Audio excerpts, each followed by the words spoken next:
Good morning, Philippines. Ang hirap, ang sakit. Naramdaman ng mga Pilipino ngayon sa Pilipinas, lalo na sa Cebu. Tapos, may isang idiot na magalong na sumusunod sa utos ni Romualdez at ni Marcos na imbestigahan ang flood control ng Davao. Wala namang baha doon. Ang epektado ng baha, alam mo, ang Luzon. Tapos yung latest ngayon ng Cebu. Ang masabi ko lang ng Marcos administration, talagang Satanas, Lucifer, adik, bangag, demonyo, stupid, idiot government. Wala na akong masabing tama talaga dahil sawang-sawa na ako. At ang mga Pilipinong matitino. Itong magalong naman, kung hindi ka pa naman unghang, hindi ka pa naman idiot, sumunod sa utos ng iyong Pangulong Bangag, this is all about to stop the topic of the real problem in the Philippines. The flood control corruption. Not only the flood control corruption. The whole budget of from 22 to 2025, that is terrible corruption. Trillions of money. Samantalang ang mga Pilipino naghihirap sa baha. Ang daming namatay. Alam mo, itong senaryo na ito, si Browner daldal ng gira. Si Magalong punta ng Davao inspection investigation. Alam mo yung ICI, may meaning ako dyan eh. Intelligent crocodile in fact. Yan ang meaning sa inyo. Wala nang iba. Si Browner daldal about war. Ito naman si Ligada, Senator si Ligada, alam naman natin na member ng walang sapatos sa bukid. Imbestigahan daw niya yung Manila Bay na lininis ni President Duterte. Kasi gusto niya tae eh. Gusto niya tae dyan ang Manila Bay. Gusto niya basura kasi basura na senador yan eh.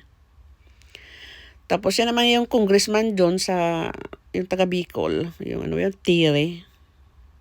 Yung mukha parang crocodile. It means bao kung sa Bisaya ba? Turtle. Yung mukha niya talaga. Kaya gusto niya basura ang Manila Bay din eh. Tapos si Magalong. Alam mo ang lahat na yan. Tapos si Soto, si Lacson. Alam mo, ang mga Pilipino may utak. Yung investigation nyo dyan, yung ininterrupt, yung pinalitan si Marcolita, lahat naintindihan ng mga Pilipino. Hindi kami gago, hindi kami bobo. Kung yun ang alam nyo, kayo talaga ang bobo at sa mga kawatan. Kaya ayaw nyo umalis dyan sa Senado eh. Kasi ang laki ng kickback nyo, mga demonyo. Ang daming naghihirap sa Pilipinas. Kawawa talaga. Ewan ko kung kailan kayo kunin ni Satanas.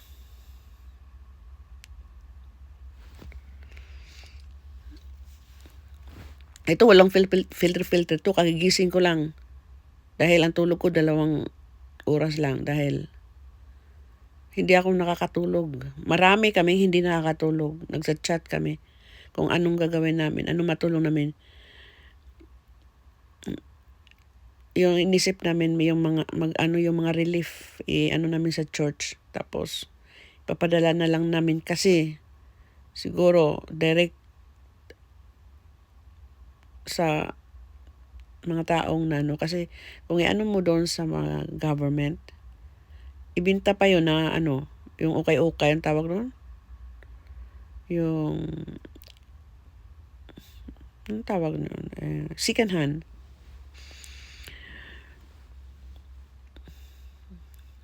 Original, walang tulog, wala pang hilamos, wala pang toothbrush. Nagigising lang eh.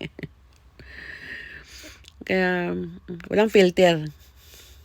Itong original kong mukha ko, hindi to ghost.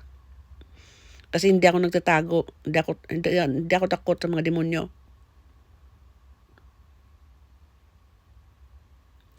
Alam mo lahat ng ginawa ni Magalong, ni Browner, ni Ligarda, at saka ni Tire, yung congressman, ni Lacson.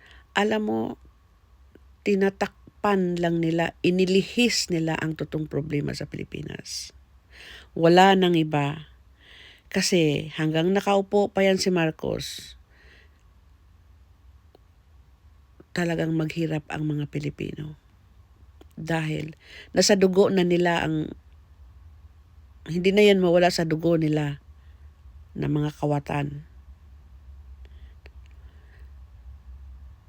Sa dugo na ng mga Marcos at Romualdez. Tingnan mo yung Tacloban. Diyos ko. Yung umuwi ako nung last July, 10 days lang kasi may importante doon sa Bicol. Sa totoo lang, ang sakit ng katawan ko at saka gumastos ako ng malaki dahil yung van, hindi aalis yun pag hindi puno. May iwan ako ng flight ko. Bicol to Manila. Kaya napilitan akong binayaran ko lahat yung upuan para namang alis yung van. Kasi wala namang bus na dadaan doon sa San Juanico Bridge. Dahil paano? Dineclare na sira daw. Kasi hindi naman sira daw, sabi ng mga taga-Tacloban.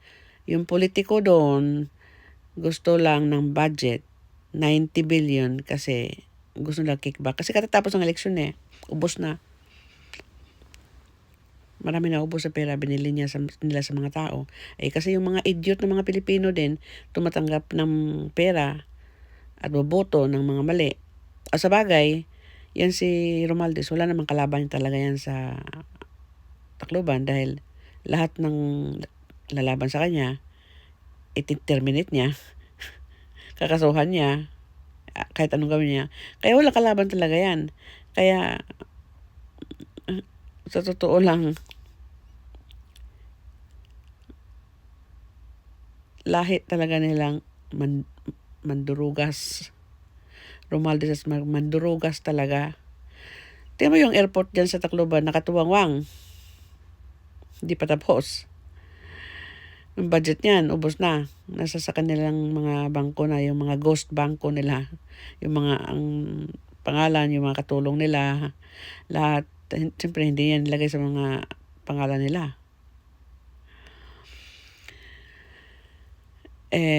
Diyos ko, tapos yung market nila, butas-butas, baha. Doon. Nako. Basta Romualdez and Marcos talaga. Aywan ko ba bakit nabudol si Inday Sara?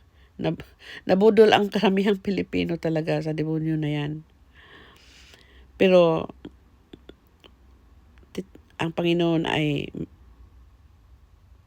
mabait sa mga Pilipino. May oras ka rin, Marcos at saka Romualdez. At saka si Lacson, uy, may bagong balita. Si Soto, no? Tito Soto.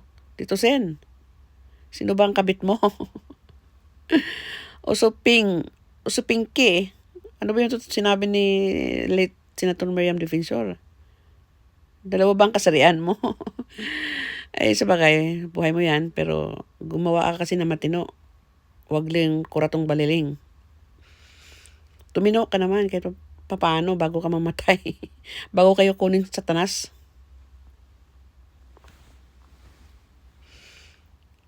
We love our country.